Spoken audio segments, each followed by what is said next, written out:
Nous sommes ravis de vous retrouver pour cette nouvelle émission de Femmes de Sport, la seule émission omnisport au féminin. Nous allons parler d'aviron, de natation, de hockey sur glace et bien sûr de nouveaux médias avec nos deux invités. Bonjour Aurélie Bresson, vous êtes la fondatrice du nouveau magazine Les Sportives. Comment ça va ? Ça va très bien, bonjour à tous les trois.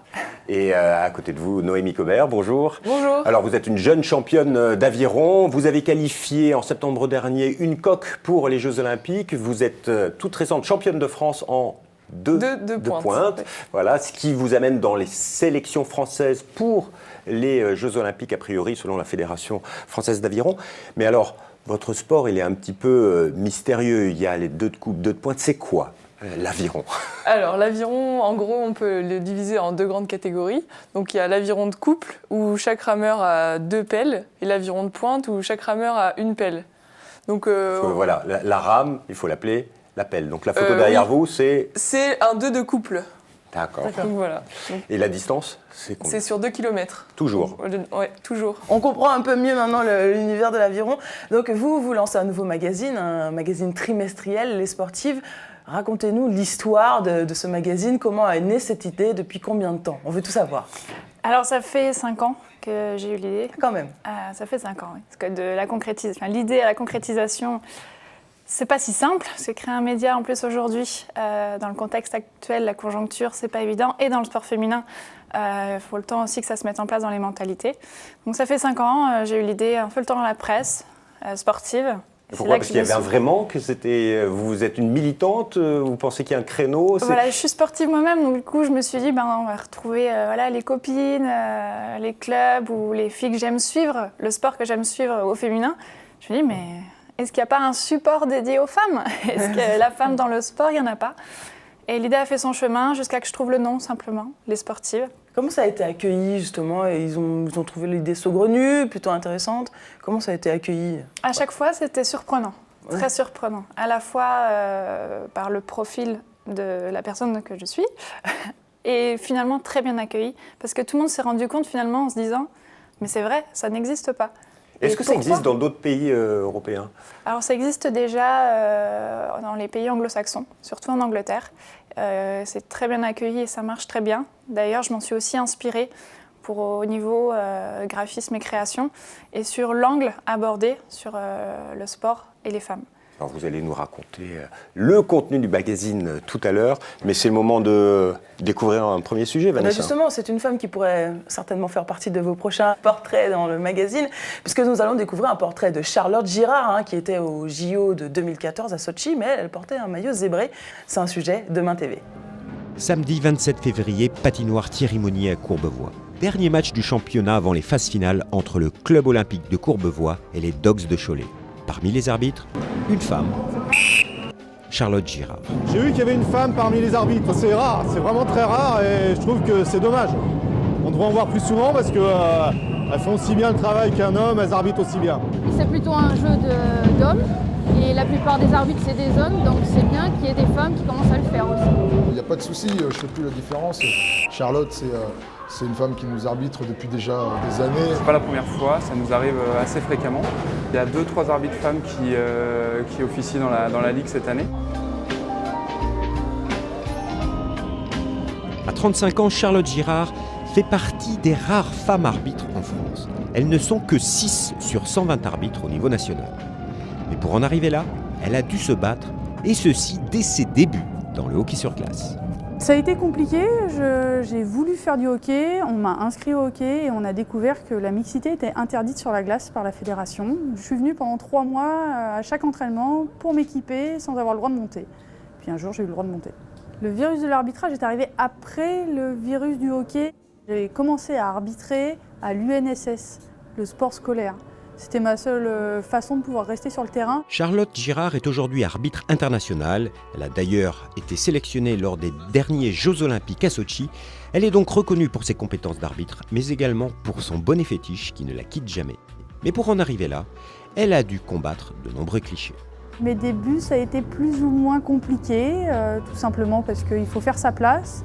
Et nous sommes en concurrence avec des hommes dans un monde d'hommes. Donc généralement, il faut prouver qu'on est 2 fois plus compétente qu'eux-mêmes. Je Je me bats encore aujourd'hui contre des clichés. Je me suis battue contre des clichés. Ça a commencé, pour l'anecdote, avec un premier coach quand j'étais toute jeune arbitre qui m'a dit « Retourne faire de la vaisselle et ton tricot ». Un bon match, le dernier de la saison. Messieurs, dames. Messieurs. Il a fallu se battre à mes débuts, mais il faut encore que je me batte tous les jours. Les coachs ont été assez vite convaincus de mes compétences, les joueurs aussi, les spectateurs aussi. Ceux que je dois convaincre à chaque match, même avec l'expérience que j'ai, ce sont mes collègues. On pose sur moi un regard tantôt admiratif ou tantôt agacé dans un monde un peu sexiste, voire même fortement orienté machiste. Si aujourd'hui de plus en plus de femmes se lancent dans l'arbitrage, c'est grâce à des pionnières, mais également au combat quotidien que mènent des femmes comme Charlotte Girard. Je serais tentée de dire aux jeunes femmes qui veulent s'engager dans une voie arbitrale qu'il ne faut surtout pas hésiter. Notre premier ennemi, souvent, c'est nous et les compétences qu'on s'attribue. Les hommes ne se posent jamais la question de savoir s'ils vont être compétents, nous si. Donc je pense tout simplement qu'il faut foncer quand on a envie de quelque chose.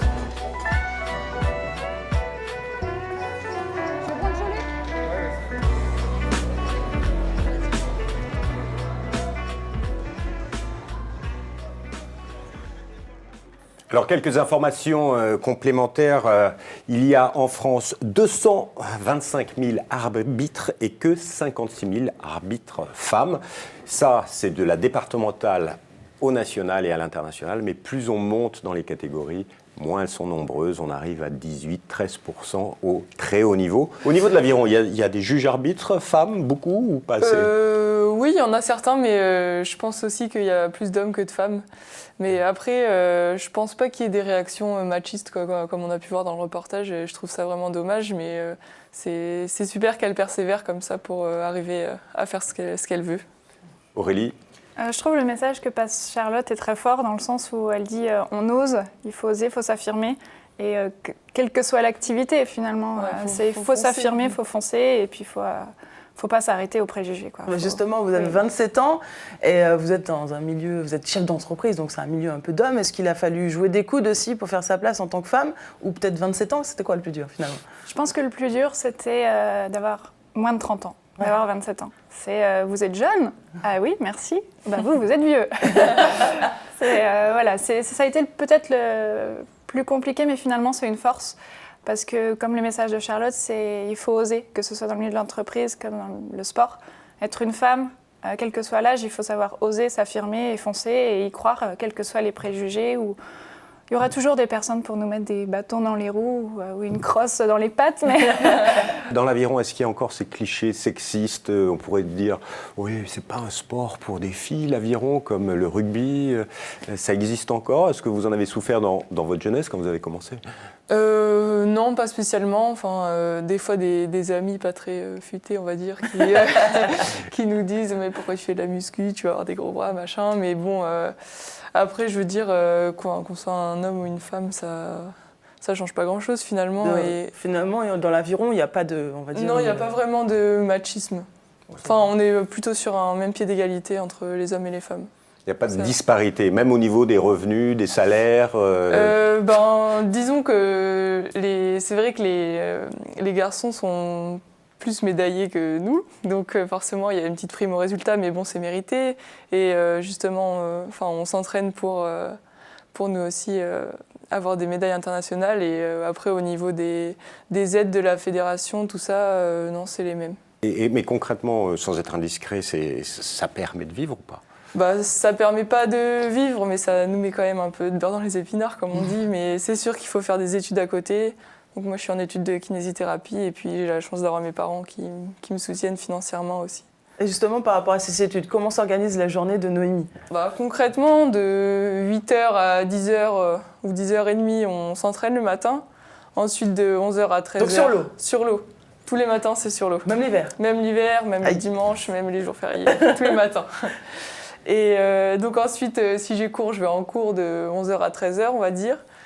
Et ensuite, on a un deuxième entraînement de 16h à 18h, donc soit musculation, soit une sorte de prépa physique sur du rameur. Parfois, on retourne sur l'eau aussi. Donc on n'a pas le temps de faire grand-chose à côté. C'est le propre de toutes les sportives que vous croisez. Toutes les femmes ont des vies déjà à 300 à l'heure, en fait. Et toutes les sportives que j'ai rencontrées, elles mènent tout de front, c'est des battantes, quoi. Justement, Noémie, vous avez un emploi du temps, vous venez de l'expliquer, incroyable, de ministre, on peut le dire. Pourtant, vous trouvez le temps d'être marraine de l'opération Aviron Santé. Mais concrètement, quel est votre rôle? Parce que là, je ne vois plus à quel moment vous pouvez faire quoi que ce soit. Je suis allée à la rencontre lors de la présentation du programme des coachs qui ont le label Aviron Santé, ainsi qu'il y avait certaines personnes qui participaient à ce programme, donc des personnes atteintes de cancer du sein, des personnes atteintes de diabète, des personnes en situation de handicap. Et c'est vrai que ce sujet me touche beaucoup. Alors justement, on va découvrir tout de suite le sujet que nous a proposé la Fédération française d'aviron sur le portrait de quelqu'un qui suit justement ce programme Aviron Santé. Regardez. Je m'appelle Rosario, j'ai 64 ans et j'ai subi 2 cancers au sein. C'est le réseau Onco 41 qui m'a orientée vers le programme Aviron Santé. L'expérience était difficile au début, c'était fatigant, ça me montrait beaucoup de mes limitations physiques, mais je persistais parce que je voulais apprendre l'aviron et aussi la motivation d'aller sur l'eau, sur la Loire, dans un bateau. L'intérêt du programme Aviron Santé est basé sur des études qui ont montré l'efficacité du sport sur la santé d'une manière générale et plus particulièrement sur un public vulnérable atteint de maladies chroniques comme le diabète, l'hypertension ou le cancer. Et sur Blois justement particulièrement, nous avons choisi un public féminin à l'aviron blésois atteint de cancer, sachant que l'aviron peut apporter un soulagement sur les effets secondaires des traitements du cancer et redonner une image positive à ces patientes atteintes d'une maladie invalidante. Aujourd'hui, je ressens plusieurs bénéfices de la pratique de l'aviron, surtout à niveau de la tension artérielle. Et du côté douleur, je peux m'en passer des antidouleurs. Donc ce sont 2 éléments importants pour moi. Ça fait 1 an que le programme existe aujourd'hui. On a commencé les 5 premiers mois par de l'aviron indoor. On a fait 1 mois de tank à ramer et puis on est parti sur l'eau. Tout ça dans le but de pouvoir participer aux randonnées fédérales et notamment la traversée de Paris. Avec le groupe de Ramos, l'événement le plus important de l'année précédente, c'était notre participation à la traversée de Paris. Et on a fait 16 km, c'était notre meilleure performance à Paris en septembre dernier. D'ailleurs, avec notre groupe de Ramos, le prochain objectif est d'aller à Venise pour participer à la Boga Longa. Si cette pratique de l'aviron vous intéresse, vous pouvez retrouver tous les clubs labellisés sur le site internet www.avironfrance.fr. Aurélie, j'imagine qu'il y aura forcément des sujets santé dans votre magazine. Alors en fait, dans le magazine, on va pas faire comme un magazine féminin. On va pas donner les bons conseils, on va pas dire aux gens comment s'habiller ou quelle petite pilule prendre. Qu'est-ce qu'on va trouver? En fait, ça va beaucoup être sur la valeur de la femme et sur où trouver sa puissance. C'est plus la santé mais vue autrement. En fait, c'est pas la santé aussi conventionnelle, c'est plus comment la femme puise en fait sa force et aussi d'un point de vue kinésiologie, c'est beaucoup de la médecine alternative. Ah oui, donc c'est un magazine positive attitude. Un peu ça, sans être dans les bisounours non plus. Quelles sont les rubriques que l'on va trouver, les grandes rubriques? Il y aura des portraits, dans le premier c'est Pauline Ferrand-Prévot qui est à l'honneur. Mais c'est quoi les grandes rubriques des sportives? Alors en fait, on va aussi bien retrouver des rubriques comme des enquêtes, comme des portraits, mais aussi des rubriques un petit peu plus fraîches, avec aussi des BD très ludiques. Beaucoup d'histoires, en fait. Dans ce premier numéro, on va retrouver par exemple l'histoire de Bruno Bini, en fait, sélectionneur de l'équipe de France féminine de football, qui est maintenant en Chine. Montrer comment il a réussi son parcours. En fait, c'est à chaque fois des petites interviews inédites, des belles histoires, avec des rubriques toujours un peu décalées, que ce soit sur des sujets au niveau sociétal, tant sur le handicap également qu'on va aborder, que sur la santé, mais aussi d'un point de vue culturel, comment la femme sportive est une muse, comment elle a inspiré Picasso par exemple avec La nageuse, comme elle inspire de nombreux réalisateurs qui font des très beaux films sur ces sportives. Le prix, c'est 4,99 € en kiosque depuis le 8 avril. Et puis, on pourra interagir avec vous. Par exemple, Noémie, vous aimeriez voir quoi comme article? Moi, c'est vrai que je suis assez curieuse. J'aime bien les portraits des sportives, pour voir un peu comment ça se passe dans les autres disciplines. Et puis, c'est toujours plaisant de savoir comment ça se passe autre part.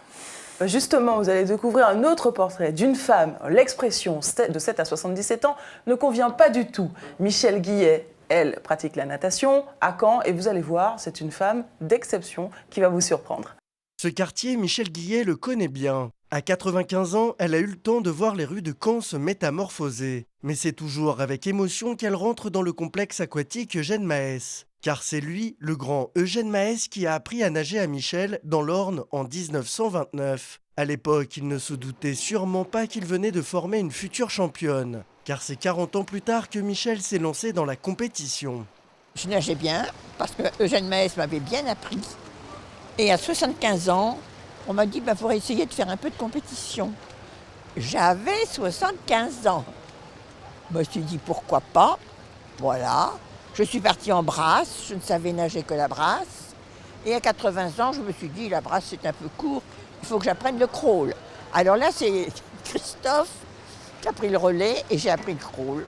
Et depuis, rien n'arrête Michèle. Comme elle dit, elle prend plaisir à chercher record. Depuis 1998, elle s'entraîne 3 fois par semaine avec Christophe, son entraîneur. Et la moisson de médailles est impressionnante. Plus d'une centaine de titres de championne de France et un record du monde. Il y a quelques semaines, Michèle a même rajouté quelques lignes à son palmarès, 3 records d'Europe. À son âge, c'est impressionnant.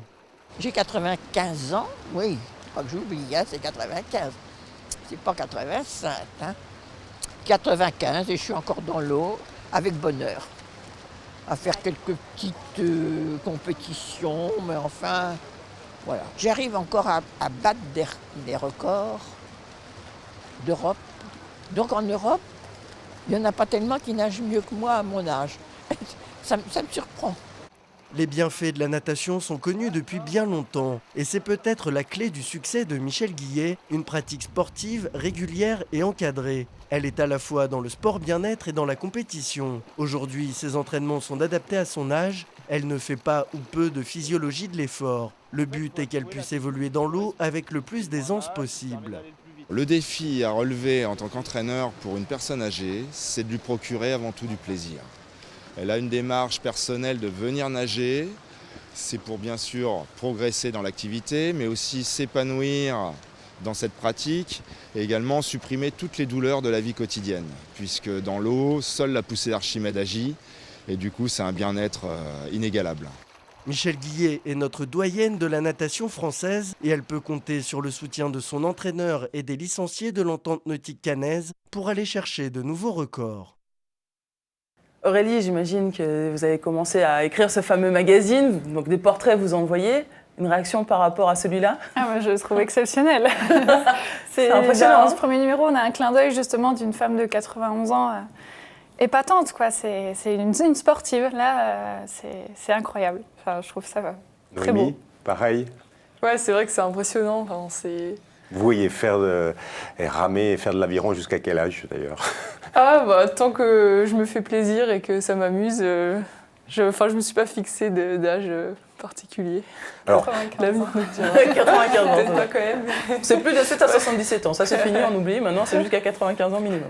Mais revenons sur votre actualité. Donc, vous avez qualifié une coque pour les JO, mais vous n'êtes pas sûr encore définitivement d'aller à Rio. C'est bizarre. Comment ça se passe? En fait, les coques sont qualifiées lors des championnats du monde. Donc là, c'était en septembre. Coque, le bateau. Le bateau, voilà. Donc il y a des nombres de... Enfin, pour chaque embarcation, pour chaque catégorie, il y a un nombre de coques différents en fait. Donc pour le double ou le 2 de pointe, c'était les 11 premières qui étaient qualifiées aux mondiaux, alors que par exemple pour les bateaux un peu plus longs comme le 4, c'est seulement les 5 premières. Le 4 quoi? Le 4 de couple. D'accord. 4 de couple, donc c'est 4 filles. 4 filles avec 2 pelles chacune. 2 pelles. C'est voilà, ça, exactement. Et donc en septembre, une coque, un bateau qualifié. Voilà. Et maintenant... après, il faut rester parmi les meilleures Françaises pour pouvoir qualifier les rameuses. Donc tout est bien parti pour vous, puisque vous avez été début avril championne de France avec votre partenaire Marie Le Donc a priori, Rio. On croise les doigts. On croise les doigts Rio. D'accord. On espère. Alors, on arrive en fin d'émission. L'avenir du magazine, vous le voyez comment? Il sortira donc tous les... Il sort tous les 3 mois. Tous les 3 mois. Donc 4 par an. J'espère, comme toute mon équipe, parce que j'ai rencontré vraiment des gens exceptionnels pour monter ce magazine, que ça permettra de faire évoluer les mentalités sur le sport au féminin, sur la vision de la femme dans le sport en général. Et pourquoi pas, d'ici quelques années, que ça devienne un mensuel, que ça devienne un magazine incontournable pour tout le monde, les hommes et les femmes. Et pour vous, l'avenir, Noémie, après les études de kiné, comment ça va s'organiser? Alors, s'organiser entre l'aviron, les études, le diplôme du moins. Ouais. Après le diplôme, comment on s'organise?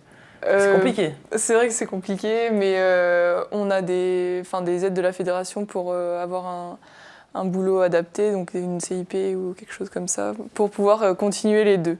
Oui, donc un CIP, un contrat d'insertion professionnelle. C'est ça. Ça dépendra éventuellement des résultats que vous aurez aussi. Oui, ça dépend des résultats. Et puis, comme je disais tout à l'heure, si j'ai envie de continuer l'aviron, je continuerai. Et puis sinon, je tournerai la page pour reprendre la vie professionnelle. Bon, Aurélie, un spécial JO en préparation ou pas du tout? Un juillet, numéro 2 déjà en cours de préparation. D'accord. Alors, on le rappelle, on peut trouver votre magazine Les Sportifs dans des kiosques à 4,99 € en abonnement sur Internet, sur le site de les-sportifs-mag.fr. Vous êtes plus au point que moi. En tout cas, merci beaucoup d'avoir répondu à notre invitation, c'était un plaisir. Mais ne nous quittez pas, parce que Florian arrive tout de suite pour la suite de l'émission.